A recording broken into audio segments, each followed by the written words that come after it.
Hi, I'm Raegan Wilson, and this is my story.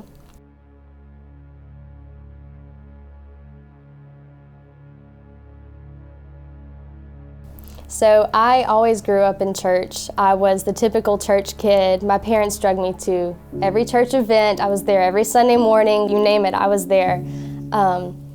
So I just always grew up thinking, well, this is what being a Christian is, and I don't have to do anything else because my parents bring me here and they're Christians, and this is all I need for my salvation is just to go to church every Sunday morning. So I was baptized at 7 years old, mostly because all my friends were baptized and I wanted to drink the little grape juice cup and eat the bread in church, and I didn't want to feel left out. My parents said the only way to get to do that is to get baptized. So I was like, all right, I'll get baptized, put me in the water, let's do it.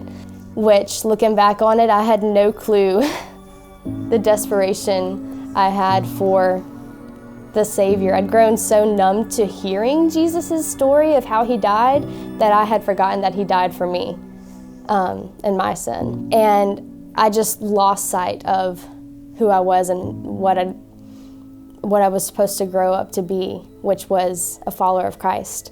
So I went to Spin Weekend, which is my church's D now, whenever I was 14 years old. I was a sophomore in high school.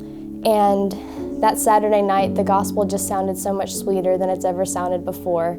I don't know what changed, but I know Christ worked in me that weekend because I finally realized how personal the gospel was to me, and that I truly needed to take up my cross and have a daily relationship with Jesus instead of having my parents' relationship with Jesus.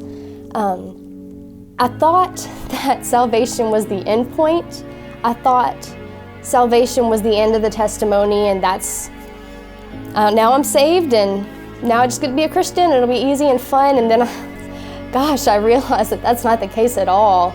I still struggle every day, because salvation was just the beginning of the process. And today, I still struggle with clinical depression and anxiety, and it's taken a lot for me to be able to admit that, because I thought as a Christian you weren't supposed to struggle with any of that. I thought that was supposed to be in the past, but now I realize that I might struggle with depression, but I'm not depressed, because Jesus Christ provides me with so much joy and so much strength every morning whenever I wake up that I don't have to worry about fighting that, because that battle's already been won.